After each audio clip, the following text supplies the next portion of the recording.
Good morning, comrades. It is Wednesday, the 4th of March, 2021. This is your daily Good Morning Comrade. How we doing today? Uh, yeah, I was just thinking about I had to bring my dog to the vet on Monday. That's what I said. What did I say? What? It's April 7th, 2021. I don't have my stuff together today. Anyway, I had to bring my dog to the vet on Monday. He had a little sprain in his neck, but now we got him all taken care of. He's got some doggy drugs. I hope y'all enjoyed yesterday's show with me and Robert. I got some really positive feedback on that one. A buddy of mine actually sent me a text saying that he appreciated our take, particularly on the vaccine passport question. And yeah, just to sort of like reset that really quick. There's sort of like some takes, and like I understand where people are coming from with it. Like there's some takes that people think that the vaccine passport, like in and of itself, would be a bad thing. Like the idea that we would be checking to make sure that people are vaccinated before we can let them travel to different states or to do various activities. And like part of the argument against is that the vaccine is not being equally distributed to specifically people in sort of like you know largely underserved socially communities, largely Black communities, largely people of color. And yeah, I definitely agree that that's a problem from the perspective of like those vaccines aren't getting to people. However, like that is the problem, and not necessarily the vaccine passport. Like the idea that we would not maximally keep things safe for as many people as possible, because of a otherwise like because of a essentially more essential root issue. I guess my point is like focus on solving the root issue, and these sort of like knock-on issues can be addressed as well. Like we should be focusing primarily on getting distribution of the vaccine as wide as possible and getting everybody who wants to get it as vaccinated as quickly as they can. Yeah, but anyway, not to reset too many takes from previous shows. How's everybody doing today? How we doing, G Wolf? See you in chat today. My unofficial director of the show, telling me how to make sure I got my stuff going right. But anyway, couple stories today. I want to start with really good news, actually. So this is a local story. I just wanted to shout out a victory for some folks, brothers and sisters over at Unite Here Local 23. They are one of Unite Here is a service union. They represent a lot of restaurant workers, hotel workers, and casino workers, right? And Local 23 is the one that's here, and they just got some big contract wins with their casino contract. Let's just read from it. And contract with Harrah's New Orleans, union members make big gains on job security during pandemic. Wow. Hospitality Workers Union Unite Here, Local 23, and said Monday that it had won a number of concessions for its members at Harrah's New Orleans Casino and Hotel in contract negotiations completed last week, marking some notable progress in a sector where employment levels have been decimated in the first year of the coronavirus pandemic. One of the most important gains for Harrah's members in the new contract was an extension of recall rights for anybody who was furloughed or laid off during the past year. This is from Leah Bailey, who is an awesome organizer with Unite Here. Yeah, and it's about 2,000 members, so that's for 2,000 workers, essentially. I'm sorry, no. The local has 2,000 members. There's several hundred workers that work at Harrah's, beg your pardon. This is from Leah. Recall policies require employers to offer to rehire their previous employees first as workplaces reopen and the industry recovers. So essentially, the people who got laid off first are the first ones to get sort of brought back is the idea because of the crash in business because of COVID. She said laid off workers who do not have a promised return date typically suffer a sharp decline in income, making 11.8% less in wages on average when they get a new job rather.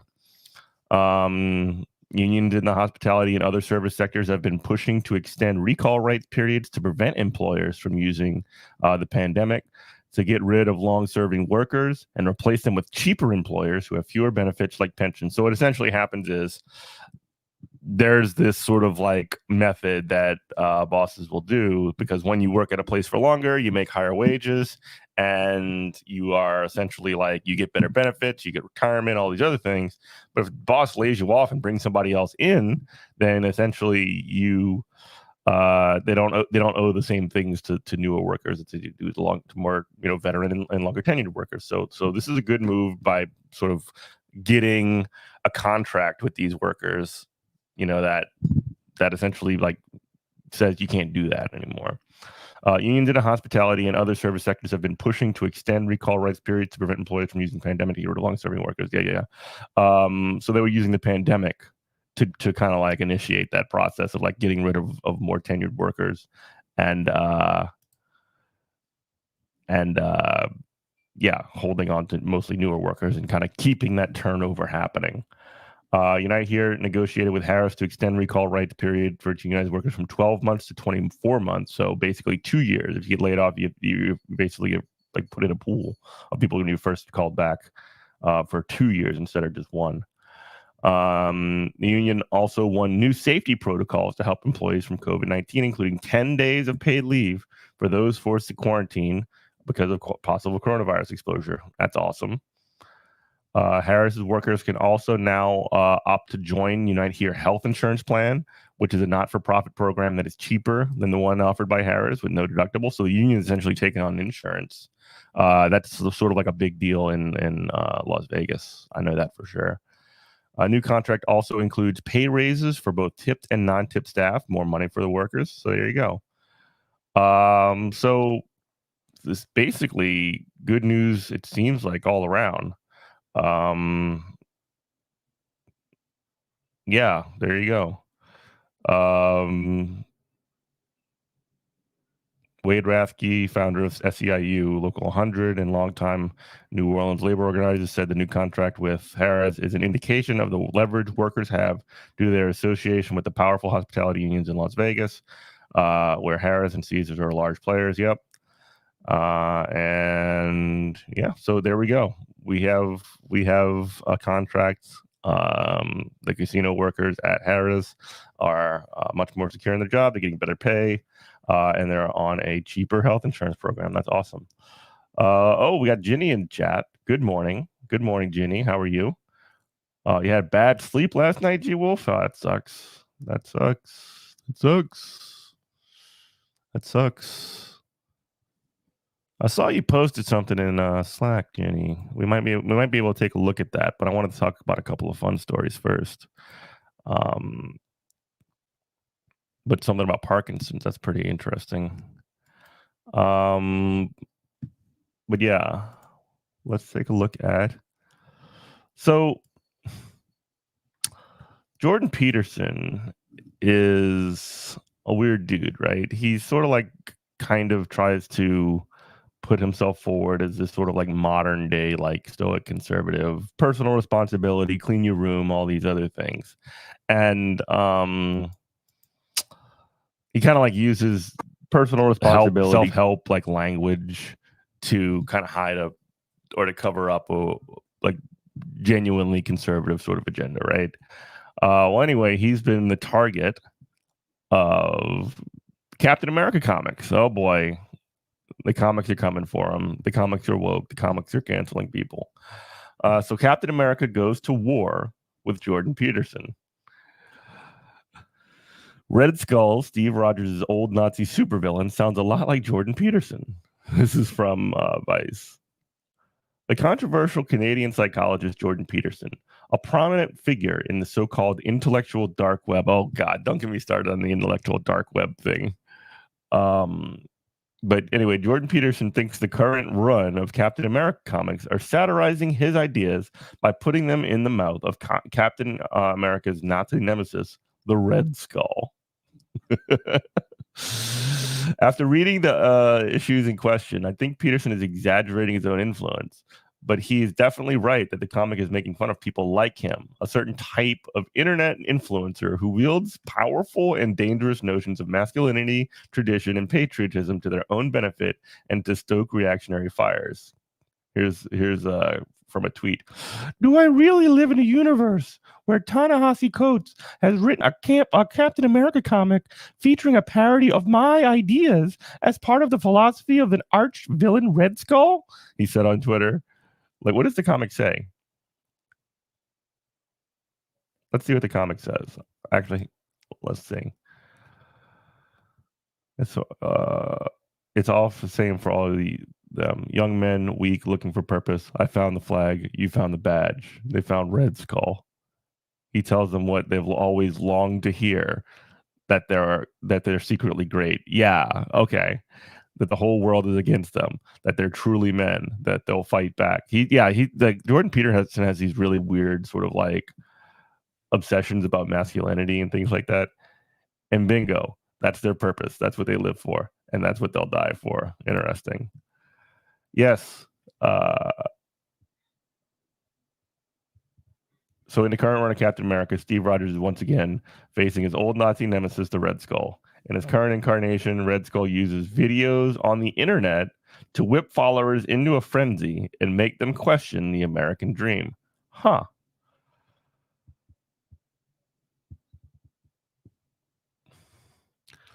Coates is an influential writer. Okay, this is about apparently Ta-Nehisi Coates is writing for the comic. He used to write Black Panther. He's not my favorite like author and commentator, but I mean, like, you know, whatever. I could get into the specifics of that, but I'm not really gonna do that right now. Coates is an influential writer who focuses on race in America.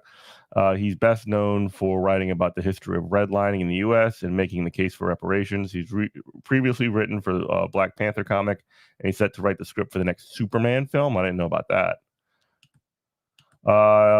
In the panels posted, Cap is talking with police detective whose brother was lost to an extremist movement. Quote, this is Captain America. So let me guess, your brother, he disappears onto the internet, Captain America says. And when he comes back out, he can't stop talking about this new theory of the world. And that theory comes from one man, the Red Skull. Interesting. So it's essentially about like online radicalization and like the idea of like people getting, I don't know about this. This is like, I might have to start picking up this comic and just like look at it. And like I'm definitely not like sold on it, but I definitely I'm definitely here to like look, because I actually looked at Jordan Peterson's Twitter account earlier, and man, that dude just whines all day and night. Like he was complaining about this and just making as much of a splash as he possibly could. Like it's amazing that guy even like tries to talk about being silenced. It's incredible.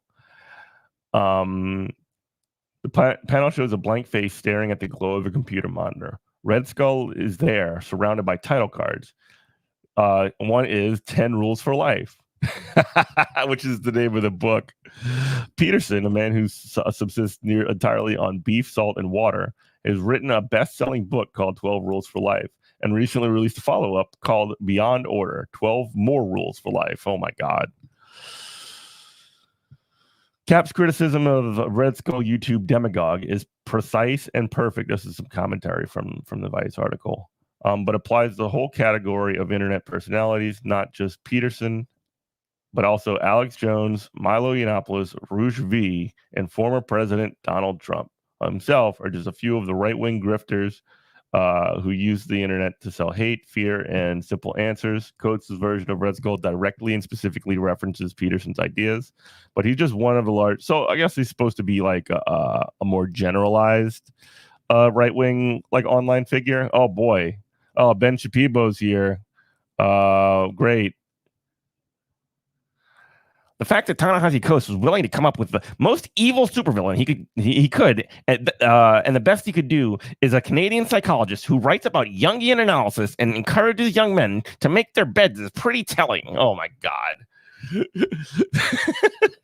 like Ben Shabibo just like only cares about like whining about like the culture war, and like when it comes to actual policy or anything like that, he just wants to like do the most horrible and terrible thing. He wants to like he's on record as saying that he wants to like essentially do a genocide in Palestine, and he's whining about like the freaking comic books and Captain America. Incredible.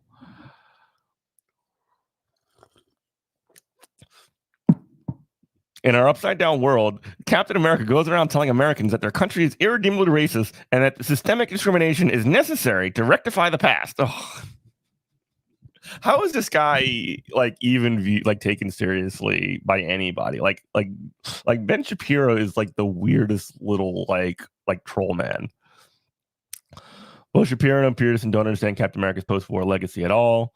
Rogers has been a symbolic vehicle for writers to criticize America's power structures for decades now. When fascism, hate, and demagoguery rear their ugly heads, Rogers would be there, the comic, to smack them down and explain why they're bad. Yeah.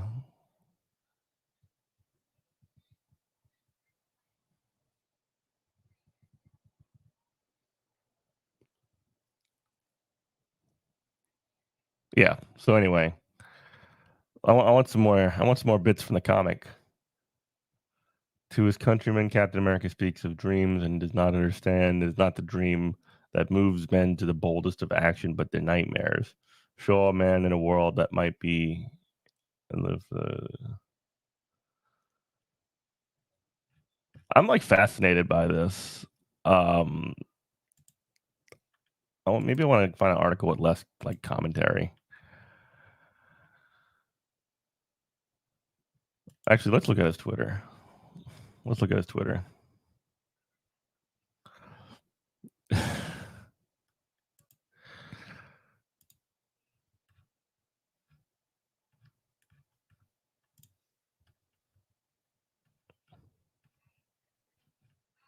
What the fuck?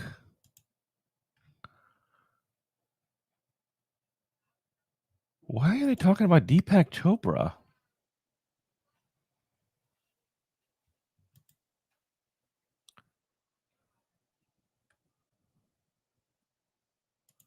What is going on here? Is he just like embracing it now?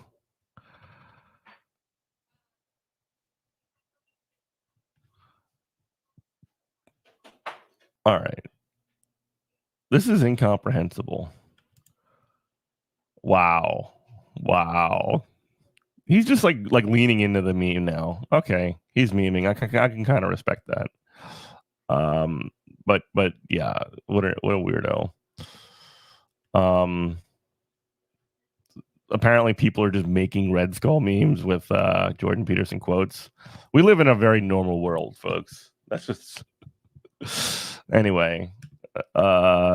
Ginny says it's about the treatment we spoke about yesterday. I had my first cup of coffee this year, so you're still in bed at 14, 15. Okay. There you go. There you go. All right. So that's weird. Yeah, Jordan Peterson's a very strange guy. I instantly regret going to his Twitter account and trying to like get to the bottom of this. But yeah, he's just whining about being in or being like satire or parodied in the comics. You know, Jordan Peterson is crying just like every day. So there you go. There you go, folks. All right. So let's take a look. It's been a little bit since we've done on this episode an update of Pizzagates. And so you think they should have a Peter Jordanson? You should have a villain named Peter Jordanson. That's hilarious. All right, folks, let's talk about Pizzagates. Let's go. Here we go. It's time. I know I've been dreading it. I've been trying to put it aside. I've been throwing every junk pitch that I can, but I can avoid it no longer. It's time to talk about Matt Gaetz. So Matt Gaetz essentially tried to go to Trump. This is prior to all of this information coming out, but this is back during the Trump administration. He tried to go to Donald Trump and get a blanket pardon. Let's read. Matt Gaetz, loyal for years to Trump, is said to have sought a blanket pardon.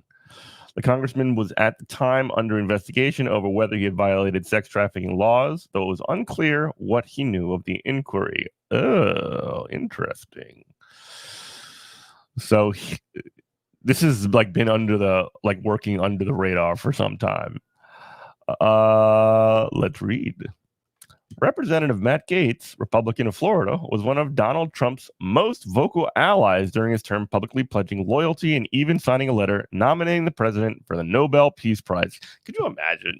Trump should have won the Nobel Peace Prize. That would have been incredible. Could you imagine that guy? I don't know. The Nobel Peace Prize is kind of a meaningless sort of gesture that's given often to war criminals or future war criminals.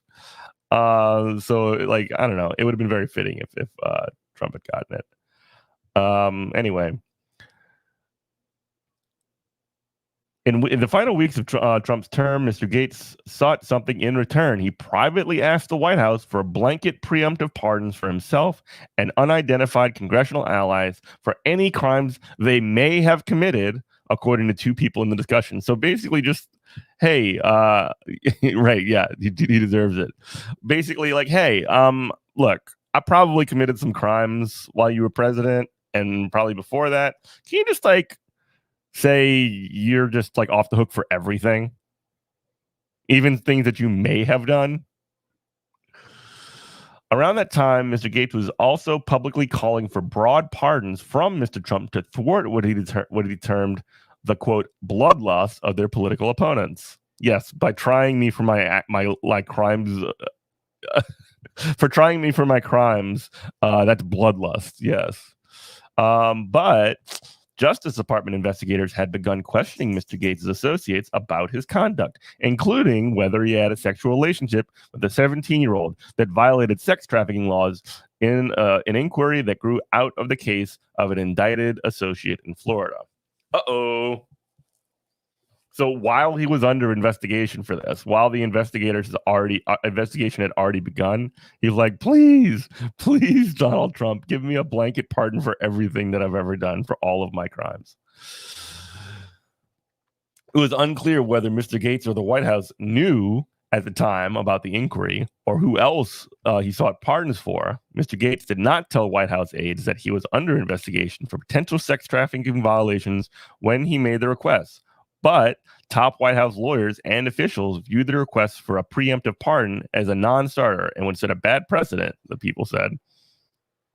Yes, the Sex Criminal Daily segment. Yes, I know. Yeah. This is for you, Ginny. Gaetz is at Mar-a-Lago right now. He's going to give a speech to Women for Trump group who invited him. Really? Oh, what time? Is that going to be live streamed? I'm sure that's going to be live streamed. Aides told Trump of the request, though it was unclear whether Gaetz discussed the matter directly with the president. Mr. Trump ultimately pardoned dozens of allies and others in the final months of his presidency, highlighting his willingness to wield his power to help close supporters and lash out against the criminal justice system. In recent days, Trump associates have speculated that Mr. Gaetz' request for a group pardon was an attempt to camouflage his own potential criminal exposure. So essentially, so look, go pardon all those guys, including me. Yeah, just do it. I didn't do anything. I mean, you don't know of anything I've done wrong, but why not? Give it a shot. Either way, Gates' appeal to Trump's White House shows how the third-term congressman sought to leverage an unlikely presidential relationship he had spent years cultivating. He didn't get what he wanted, though. Few Republicans in Congress became more closely associated with Trump during his presidency than Gates, though he had initially supported Jeb Bush. I did not know that. I did not know that he was originally a Bush, like a Jeb Bush supporter. Please clap. Gates latched his political fortunes to Trump during the campaign and found stardom in the Republican Party, becoming one of Trump's greatest defenders. This account of Mr. Gates' dealings with Trump White House is based on interviews with 4 people briefed on the exchanges about the pardon request and other Trump confidants. A spokesman for Mr. Trump declined to comment. Yeah, he's been denying all this stuff. Been denying paying for sex. He basically is like taking the QAnon defense. He's saying that like, that that essentially the Justice Department is coming after him. The FBI is trying to like cancel him or whatever. Or not the FBI, that somebody from the Justice Department. Here's a quote.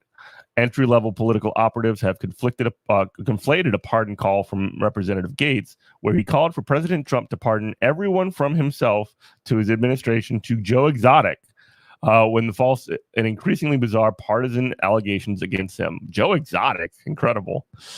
The spokesman said in a statement, those comments have been on the record for some time, and President Trump even retweeted the congressman who tweeted them out himself.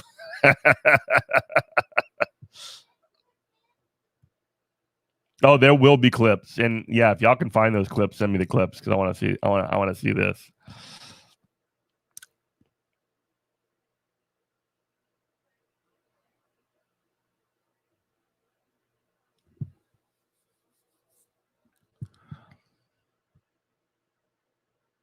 In his memoir published last fall, Firebrand, Dispatches from the Front Lines of the MAGA Revolution. Oh my God, what a great title. Hold on. I got to see what the cover of this book looks like. Hold on. That's incredible. It's just a picture of him. That's boring.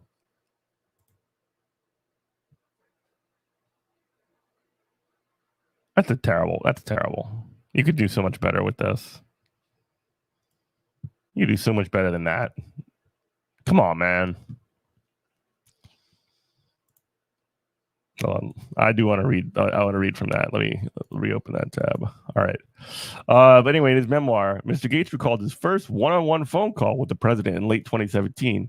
Mr. Trump had seen Mr. Gates on Fox News attacking Robert Mueller III, special counsel, and thought he had hurt an ally.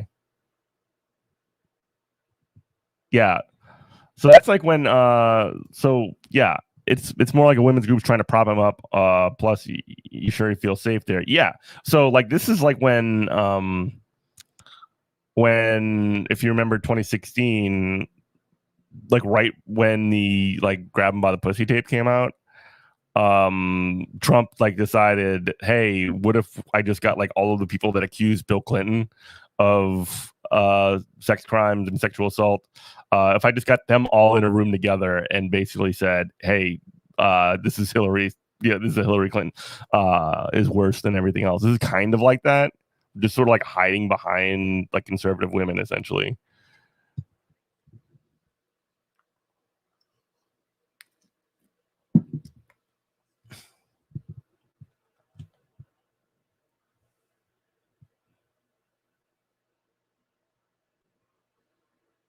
All right, that's pretty much it. There's like there's an entire tab on the Gates investigation. Wow. Or like a timeline here. Huh.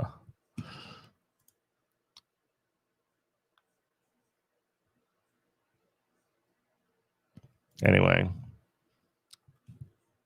So yeah, Matt Gaetz tried to get pardoned ahead of time. That's awesome. That is just like king shit. What an absolute king. Well, I want to read this A scathingly and funny account of his time in the Washington swamp. Florida firebrand Matt Gaetz, one of President Trump's key supporters in Congress, gleefully skewers the enemies of the MAGA revolution and lays his own vision for the future of his populist movement. What? Oh, come on, man. I need more. This book is your invitation to the front lines of our fight. Join me with ideas, energy, images, and stories. This is not my chronological diary. You can watch me on television for that. Yeah, no shit. This is how we prevail with joy, and exactly how an exciting president is leading the way against all odds. Congressman Matt Gaetz. It's only 192 pages. And it's only on Kindle. I'm not spending $15 on this book. Sorry, that's not going to happen. That's not going to happen. I'm not going to do it. Oh no, it's available on hardcover. But the hardcover is the exact same price as the Kindle. It's funny. It's a Honey bestseller.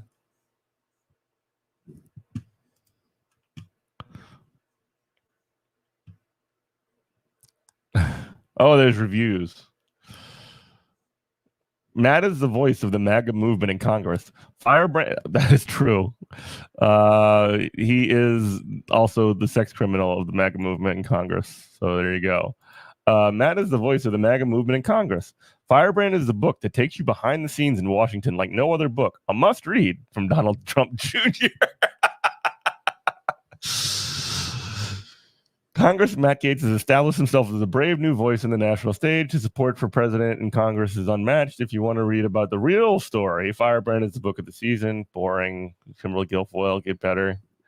Matt Gaetz is the funniest, most colorful firebrand in Congress. This is Sean Hannity. President Trump loves him and relies on him to fight. Enjoy these exciting journeys with MAGA warriors and enlist the Gaetz adventure to save America. What a really weird phrasing and way to put that. It's got like 4.4 out of 5 stars. Who reads this book? Who would actually buy this freaking book? Oh, it's tomorrow. Okay.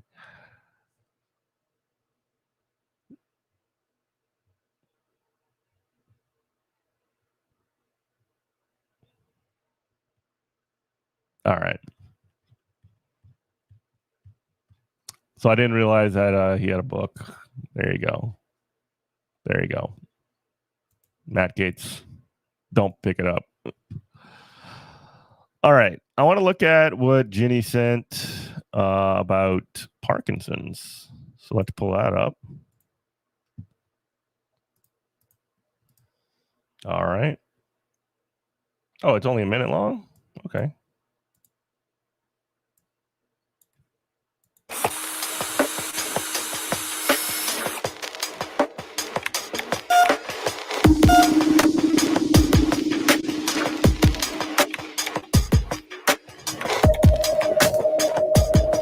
That's right.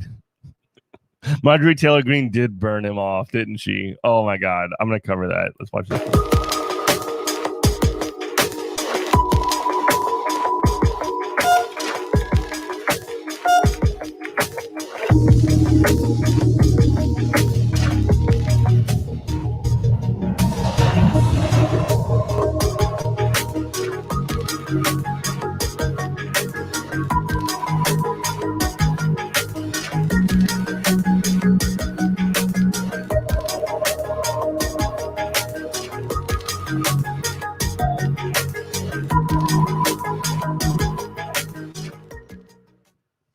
Cool.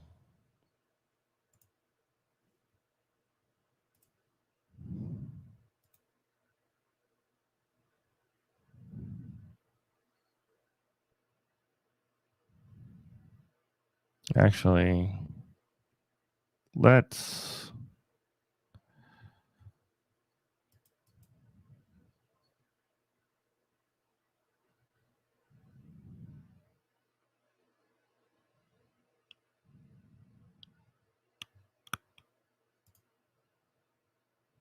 let's go to. I wanted to watch this on Monday. It just didn't come out.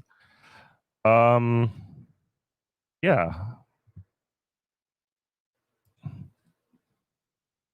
See what's going on in the video game world.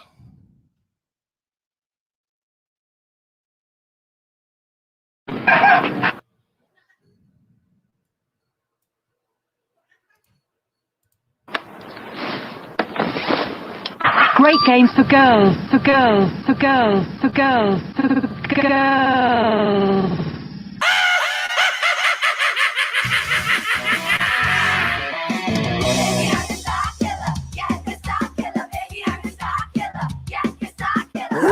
Shock horror! A new study links. What an amazing mask, by the way. What is that belt that they have?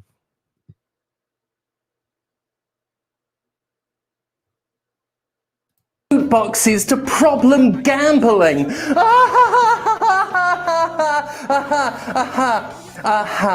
If only someone for over 5 years had been saying that everything that's come to pass with the loot boxes would come to pass. If only a Cassandra of video games didn't have to eat shit as people told them they were wrong and making mountains out of molehills. And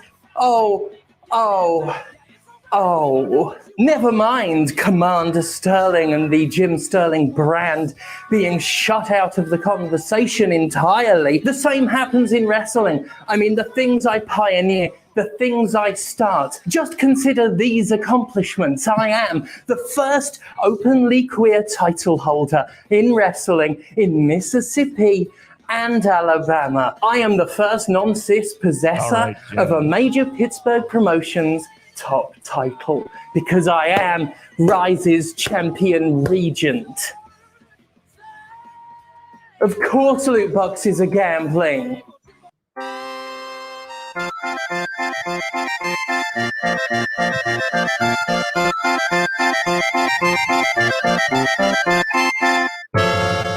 After weeks of rumours and suggestions and legitimate worries for the future of thousands of works in an artistic medium, Sony confirmed that yes, it would be shutting down the PlayStation Store across 3 past consoles, effectively terminating the legal avenue through which a vast majority of games can be acquired. What's more, a number of these games will be completely unattainable forever unless bought and stored on hardware between now and July. Well, I say bought, but we'll get onto the advocacy of digital larceny later. Games with a physical edition, by virtue of their tangible existence, have... PlayStation's closing down, like, all of the old, like, the PS3 library. So this is sort of like what happened when, like,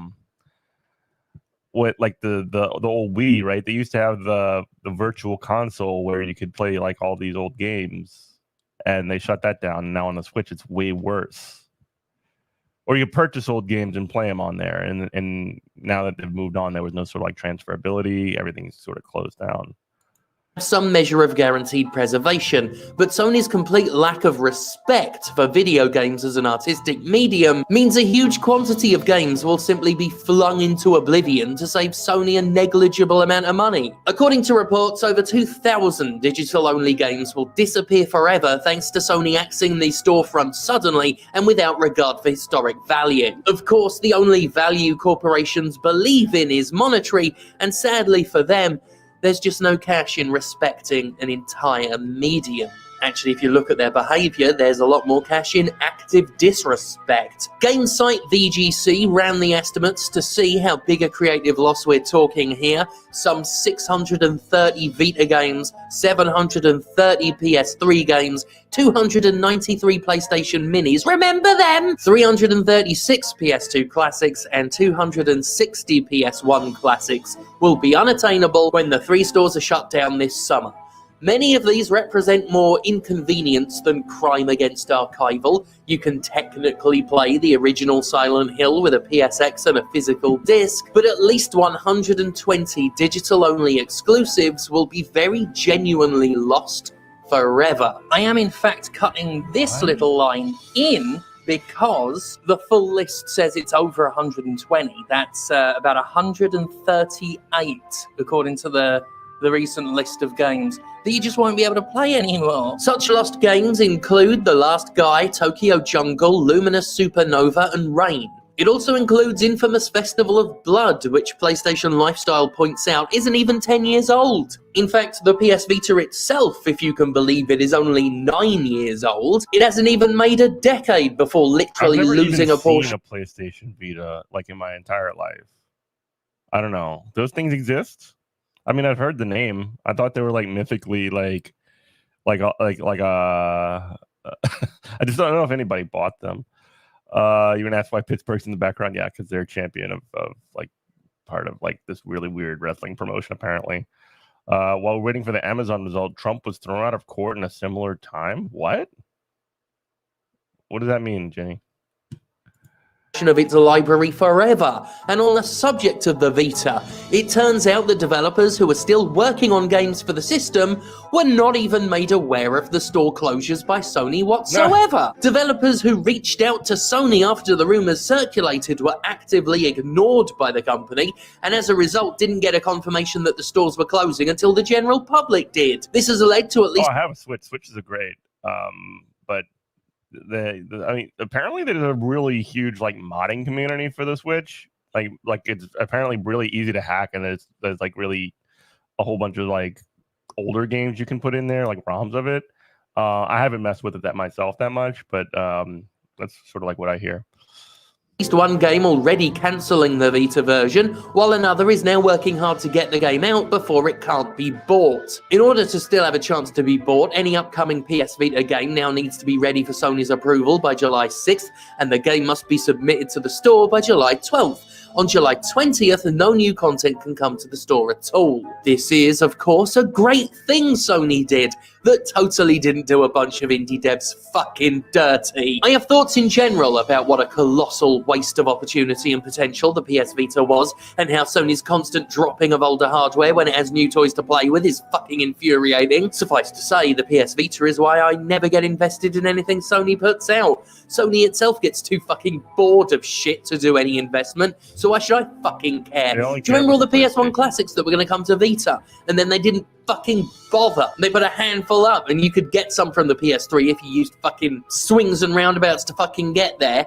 Fucking waste of time. Do you remember Bioshock? Do you remember there's going to be a Bioshock on the PS Vita? Do you remember when PS... Oh, you mean the time? Yeah, they haven't even started the counting yet. They have like Amazon has been essentially just stalling for months, so that they can like find as many ways to disqualify as many of the voters as possible. And this is like standard boss tactics. We can cover that after this. Yes, Vita, I do. It was a fucking good system. The point of all this is to say that it's morally acceptable to pirate all of Sony's games. When a company decides it doesn't want to sell you something anymore, a company pretty much tanks the biggest argument it has against piracy. You know, that one they always use, that an unlawfully downloaded copy of a game represents a lost sale. Now, that argument has been and always will be complete fucking bollocks. There is no one-to-one guarantee that a pirate would have bought a game if only legal options were available. Oh, if only ifs and buts were candy and nuts. Fucking amazing for me. It is like very interesting to me that like there's such this focus on like video game piracy.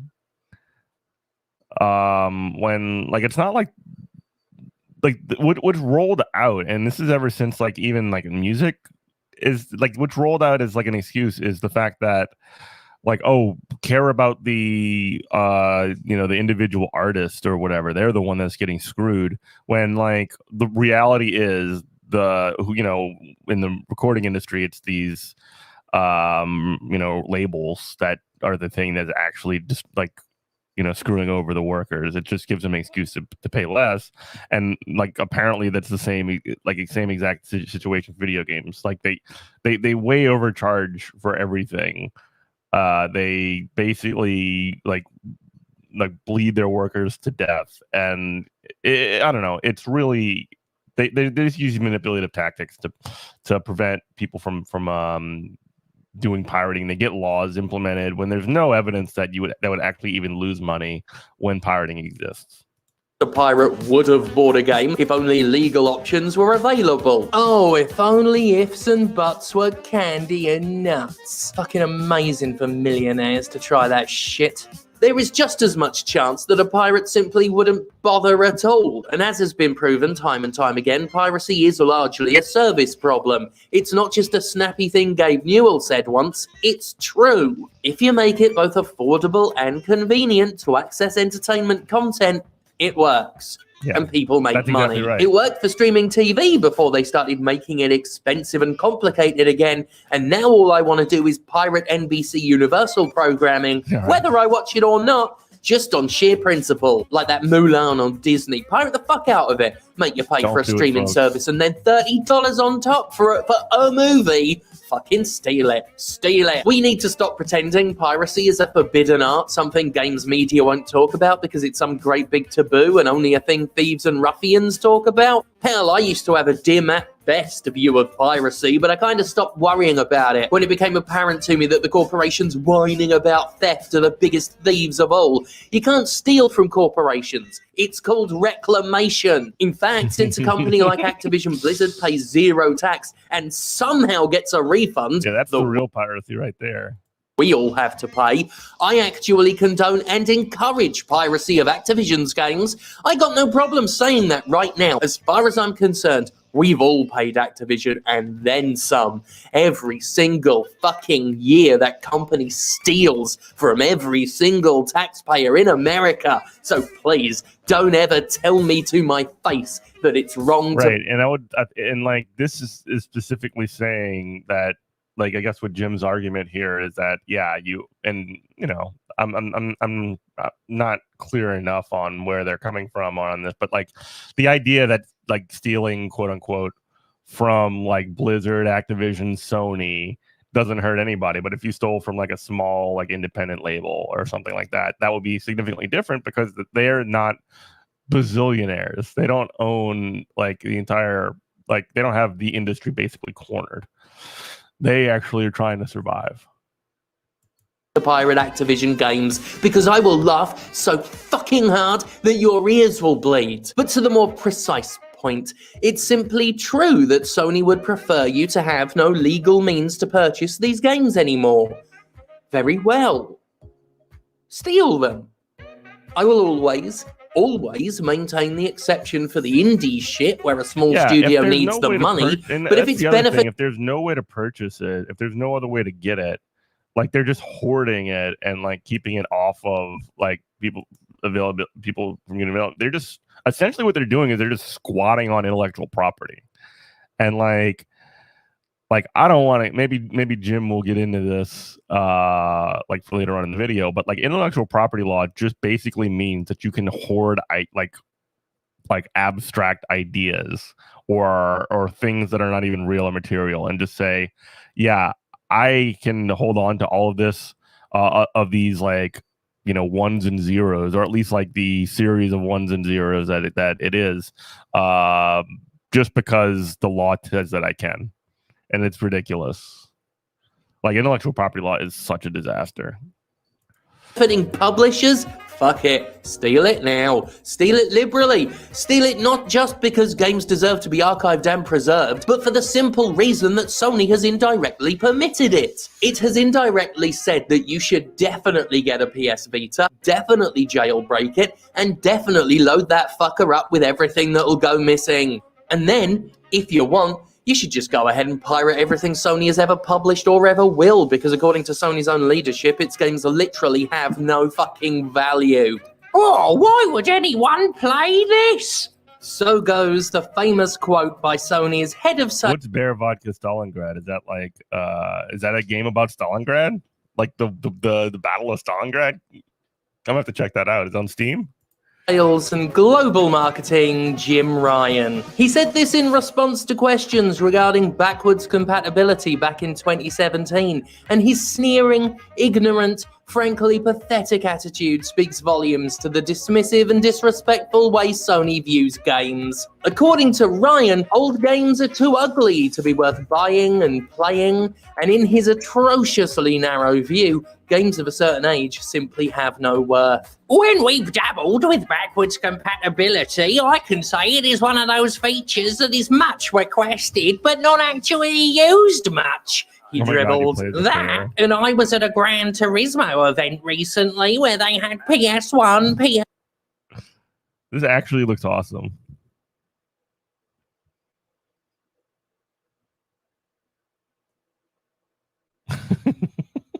You play as a bear in Stalingrad?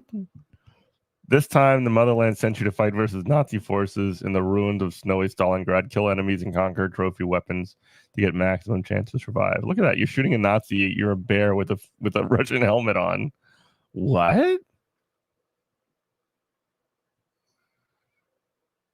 There's a series of games: Escape the Gulag, Bears Vodka, Balalika, Girls Battlegrounds. What is this publisher? I don't even know this publisher.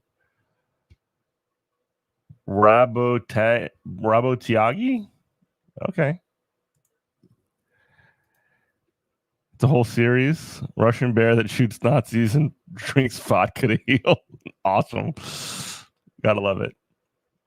Yes, tonight with backwards compatibility, I can say it is one of those features that is much requested but not actually used much. He dribbled that, and I was at a Gran Turismo event recently where they had PS1, PS2, PS3, and PS4 games, and the PS1 and PS2 games, they looked ancient. Like, why would anybody play this? I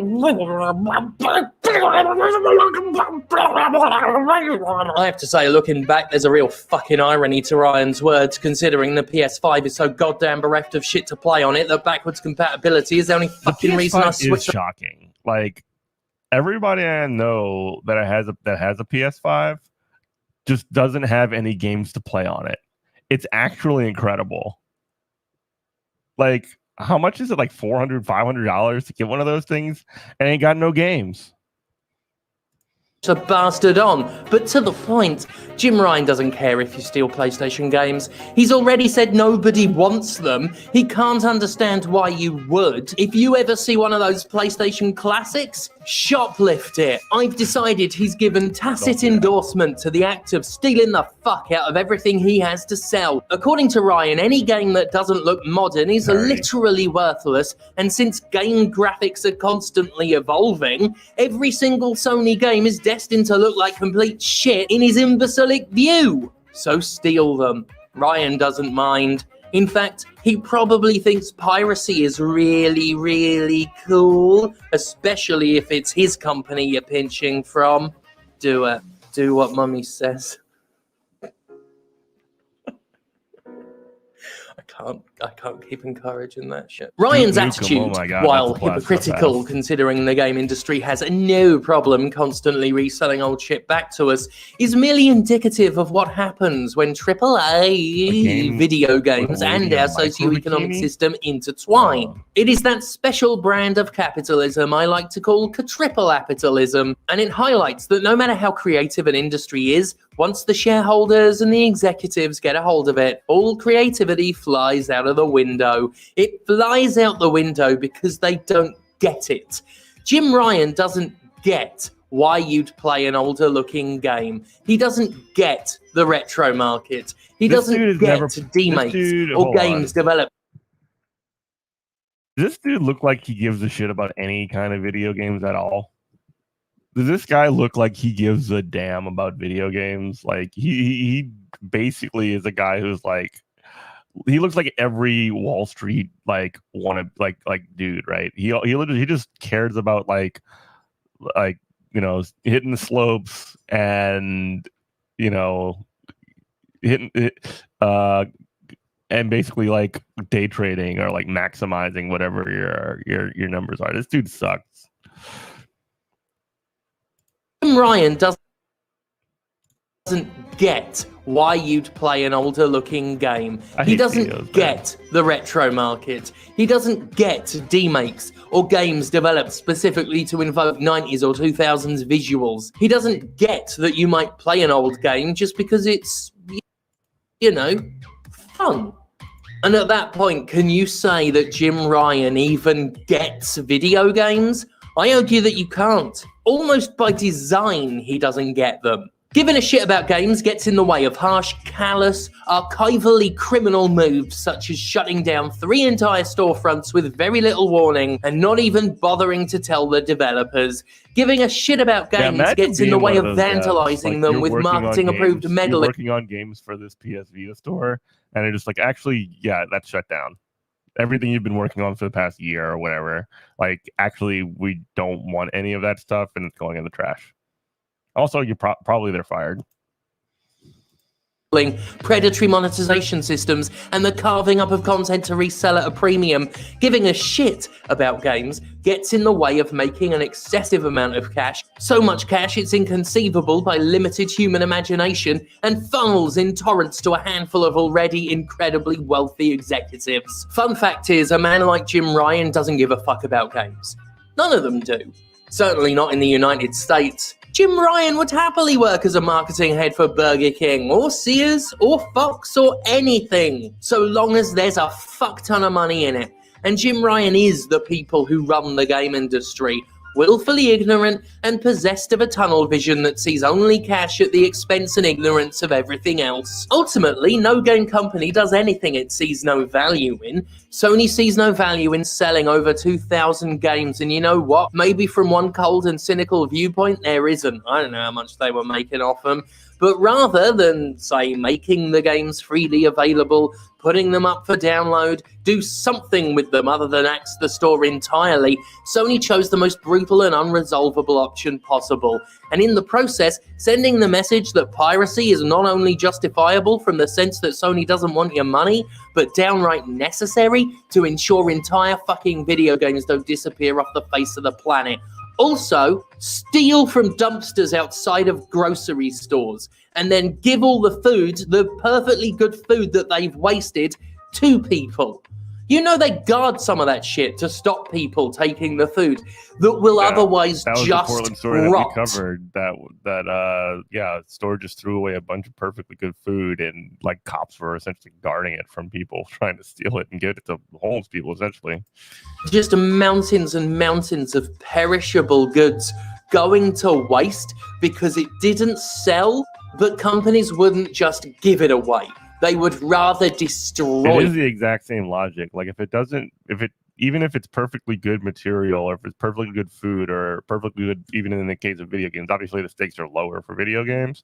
But like if that you have this perfectly good food, for example, but a capitalist, all I care about is making money. So if I can't make money from it, then it's literally useless, and so it must be destroyed, and no one should benefit from it. They would rather destroy their own inventory than help people who might need it. These companies have oodles of stuff that they don't need, that has no value to them, and they will still hoard it. Like a billionaire with so much money. Or a publisher with 2,000 plus games that it doesn't want to sell you. You see, it's related. The games and the wider... You see, there's parallels. For those who think this show is too political, there's parallels. You've got to think about stuff. Also long plays. Like, they wanted to get rid of long plays, and some of the time you can actually see a video game that they don't want to sell you. So, them too. I mean, I'm just saying, I like the Saw series, but I sure as fuck ain't going to buy one of those games. I'd rather just watch it. It's not stealing. It's reclamation. Yeah. So we never actually... Sam has arrived. A wild Sam appears. He's filmed here to... the outro. I'm not exactly sure what he's doing. He's getting on my keyboard. I found this old outtake, so you can listen to that. Thank God for me. I wish I had 3 bottles. Yeah, you get 3 bottles. You'd have seen a parody of it. Oh, okay. Yeah. Gilson come out to play if he came out to play with me and just some bottles on the floor, it'd be a better game than anything he's ever fucking Jim's made. Great. Their videos are fantastic. They release one every Monday. Stop. All right, you gotta move.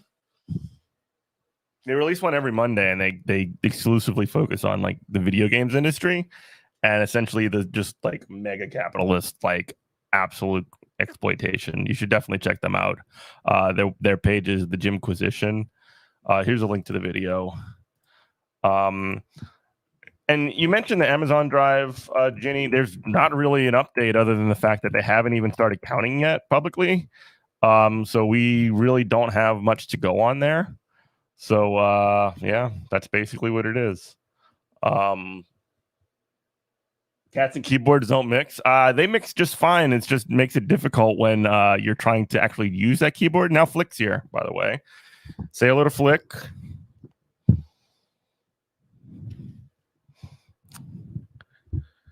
But yeah, no real update on Amazon. I will keep you posted on what's going on there.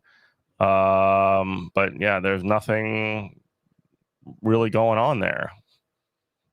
I mean, there's an Axios story just sort of like laying out some basic facts, but it's nothing we don't already know. So we'll keep an eye posted on it. We'll also keep our eye on Gates and all the other stuff. And I do want to watch some more, like videos with you guys, just to kind of, just kind of keep an eye on what's going on in the universe. Yeah, it's Flick. He's a freak. Well, anyway, go ahead and hit like on here, smash subscribe, share with your friends, and we will be back tomorrow. And yeah, follow me over to Andrea's page. We're gonna be watching Above It All. Bye, everybody.